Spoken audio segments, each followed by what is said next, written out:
नमस्कार दोस्तों, आपका प्रसून एजुकेशन में स्वागत है।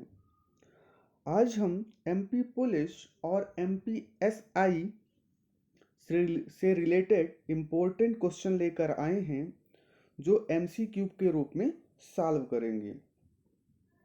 भारतीय राज्य व्यवस्था। पहला क्वेश्चन, भारतीय संविधान का संरक्षक कौन है? राष्ट्रपति, संसद, मंत्रिपरिषद, सर्वोच्च न्यायालय। जो इसका राइट आंसर हो जाएगा वह सर्वोच्च न्यायालय हो जाएगा। डिटेल से सुनिएगा। भारतीय संविधान के आर्टिकल 124 के तहत सर्वोच्च न्यायालय की स्थापना की गई है। जो देश का सर्वोच्च न्यायालय है दोस्तों, यह भारतीय संविधान का संरक्षक होता है। अगर संसद से कोई बिल पास होता है और संविधान के प्रतिकूल हो तो सर्वोच्च न्यायालय डिसीजन कर सकता है कि यह कानून उपयोगी है कि उपयोगी नहीं है। तो जो इसका राइट आंसर हो जाएगा वह सर्वोच्च न्यायालय हो जाएगा। अगला क्वेश्चन है, किस वर्ष में संसद ने भारतीय संविधान अपनाया? 1947, 1948, 1950, 1952। तो जो इसका राइट आंसर हो जाएगा वह 1950 हो जाएगा। डिटेल से सुनिएगा। लंबे समय तक संघर्ष से स्वतंत्रता मिलने के बाद भारत के लिए संविधान का निर्माण किया गया। संविधान सभा ने 26 नवंबर 1949 को संविधान को अंगीकार कर लिया, जिसे भारतीय संसद द्वारा 26 जनवरी 1950 को पूर्ण रूप से अपना लिया गया। तो पूर्ण रूप से 26 जनवरी 1950 को अपनाया गया और जो अंगीकार किया गया था वह 26 नवंबर 1949 को किया गया था। भारतीय संसद का वास्तविक रूप से गठन प्रथम चुनाव में ही हुआ था। जो भारतीय संसद का गठन हुआ था वह प्रथम चुनाव में हुआ था, लेकिन तब तक के लिए संविधान सभा को भारतीय संसद के रूप में मान्यता प्रदान कर दी गई थी। अगला क्वेश्चन है, भारत के प्रथम भारतीय गवर्नर जनरल कौन है?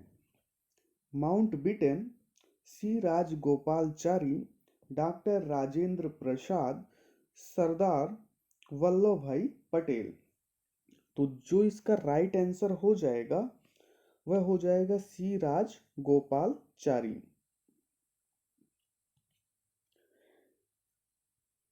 डिटेल से सुनिएगा। स्वतंत्र भारत के प्रथम गवर्नर जनरल लॉर्ड माउंटबेटन थे, लेकिन स्वतंत्र भारत के प्रथम भारतीय गवर्नर जनरल जो थे वह सी राजगोपालाचारी थे और ये भारत के अंतिम गवर्नर जनरल भी थे, सी राजगोपालाचारी जी। अगला क्वेश्चन है, मंत्रिपरिषद किसके प्रति उत्तरदायी होता है? ऑप्शन है संसद के, राष्ट्रपति के, लोकसभा अध्यक्ष के, लोकसभा अध्यक्ष तथा राज्यसभा के सभापति के। तो जो इसका राइट आंसर हो जाएगा वह हो जाएगा संसद की।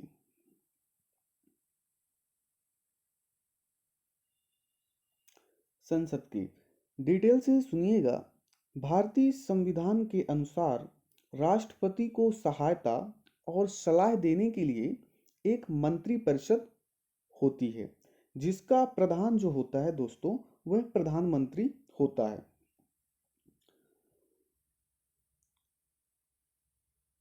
जो मंत्रिपरिषद होती है वह लोकसभा के प्रति सामूहिक रूप से उत्तरदायी होती है।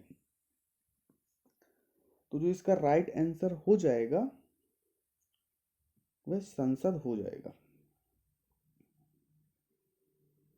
लोकसभा की निश्चित सदस्य संख्या क्या है? 541, 543, 544, 545। तो जो इसका राइट आंसर हो जाएगा वह 545 हो जाएगा। डिटेल से सुनिएगा। भारतीय संविधान के अंतर्गत लोकसभा के लिए अधिकतम सदस्य संख्या जो है वह 552 निर्धारित की गई है, लेकिन वर्तमान में लोकसभा के लिए 545 सदस्य संख्या निश्चित है। उनमें भी 543 का चुनाव संपन्न कराए जाते हैं। अगला क्वेश्चन है राज्यसभा की निश्चित सदस्य संख्या क्या है? ऑप्शन है 210, 230, 220, 250। जो इसका राइट आंसर हो जाएगा वह 250 हो जाएगा। डिटेल से सुनिएगा। भारतीय संविधान में राज्यसभा के लिए अधिकतम सदस्य संख्या 250 निर्धारित की गई है। इनमें से 248 सदस्य विभिन्न राज्यों और केंद्र शासित प्रदेशों से निर्वाचित होती है, जबकि जो 12 सदस्य होते हैं दोस्तों उन्हें राष्ट्रपति द्वारा मनोनीत किया जाता है।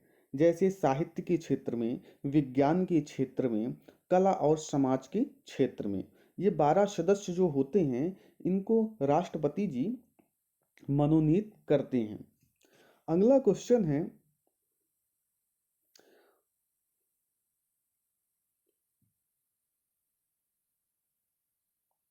संविधान में कितनी अनुसूचियां हैं? प्रिंट आउट मिस्टेक हो गया है। संविधान में कितनी अनुसूचियां हैं? 9, 12, 10, 11। तो जो इसका राइट आंसर हो जाएगा वह हो जाएगा 12 हो जाएगा। 12 हो जाएगा इसका राइट आंसर। डिटेल से सुनिएगा। भारत के मूल संविधान में भाग 22 और 395 अनुच्छेद और 8 अनुसूचियां थी। जब अपना संविधान बना था तब उस समय 22 भाग थे, 395 अनुच्छेद थे और 8 अनुसूचियां थीं। लेकिन विभिन्न संशोधन द्वारा समय समय पर नवीन अनुसूचियां जोड़ी गईं और अनुच्छेद जोड़े गए, जिसके चलते वर्तमान में संविधान में अनुसूचियों की संख्या 12 हो गई है। तो जो इसका राइट आंसर हो जाएगा वह 12 हो जाएगा। अगला क्वेश्चन है भारतीय संविधान निम्न ऐसी कौन सा अधिकार प्रदान नहीं करता है? निम्न में से कौन सा ऐसा अधिकार प्रदान नहीं करता है? समान आवास का अधिकार, समानता का अधिकार, धर्म पालन करने का अधिकार, स्वतंत्रता का अधिकार। जो इसका राइट आंसर हो जाएगा वह हो जाएगा समान आवास का अधिकार। यह भारतीय संविधान प्रदान नहीं करता। तो जो इसका राइट आंसर हो जाएगा वह समान आवास का अधिकार हो जाएगा। डिटेल से सुनिएगा कुछ इंपॉर्टेंट फैक्ट। संविधान के अनुच्छेद 12 से 35 तक मूल अधिकारों का वर्णन किया गया है। मूल संविधान में जब संविधान बना था अपना उस समय 7 मौलिक अधिकार थे, लेकिन 44वें संविधान संशोधन 1978 के द्वारा जो संपत्ति का अधिकार था उसे समाप्त कर दिया गया और उसे कानूनी अधिकार बना दिया गया। तो अब जो अपने अधिकार हैं वह उनकी संख्या 6 है। अगला क्वेश्चन है कोई कानूनी विधेयक संसद की किस पटल पर रखा जा सकता है? लोकसभा में, राज्यसभा में, दोनों में से सदन के एक पटल पर, या उपयुक्त में से कोई नहीं? तो जो इसका राइट आंसर हो जाएगा वह हो जाएगा दोनों में से संसद के एक पटल पर। डिटेल से सुनिएगा। भारतीय संवैधानिक उपबंधों के अनुसार जो धन विधेयक तथा वित्त विधेयक केवल लोकसभा में ही प्रस्तुत किए जा सकते हैं। जो धन विधेयक होता है और वित्त विधेयक, ये केवल लोकसभा में ही प्रस्तुत किए जा सकते हैं। जबकि कोई जो कानूनी विधेयक बनता है, कानून से रिलेटेड, संसद के किसी भी सदन के पटल अर्थात लोकसभा पट या राज्यसभा, दोनों में से एक पर प्रस्तुत किए जाते हैं। तो जो इसका राइट आंसर हो जाएगा वह हो जाएगा दोनों में से संसद के एक पटल पर। अगला क्वेश्चन है, स्वतंत्र भारत की संविधान सभा के अध्यक्ष कौन थे? ऑप्शन है डॉक्टर भीमराव अंबेडकर, डॉक्टर राजेंद्र प्रसाद, सी राजगोपालचारी, के एम मुंशी। तो जो इसका राइट आंसर हो जाएगा वह हो जाएगा डॉक्टर राजेंद्र प्रसाद। ये स्वतंत्र भारत की संविधान सभा के अध्यक्ष थे।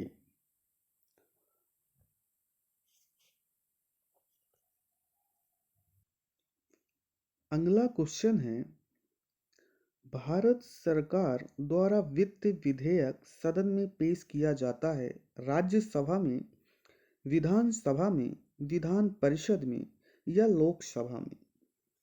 तो जो इसका राइट आंसर हो जाएगा वह हो जाएगा लोकसभा में। लोकसभा में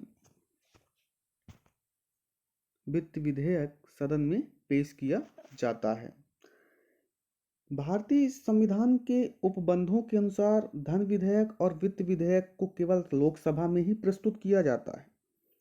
इसे केवल लोकसभा में ही प्रस्तुत किया जाता है, धन विधेयक और वित्त विधेयक को।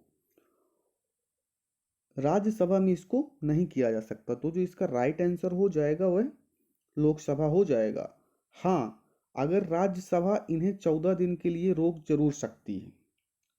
14 दिन के लिए राज्यसभा इस बिल को रोक सकती है। दोस्तों, अगर आपको मेरा वीडियो अच्छा लगा हो तो प्लीज़ मेरे चैनल को सब्सक्राइब करिएगा और बेल आइकॉन को प्रेस करिएगा, जिससे आपको मेरे वीडियो का अपडेट मिलता रहे। धन्यवाद।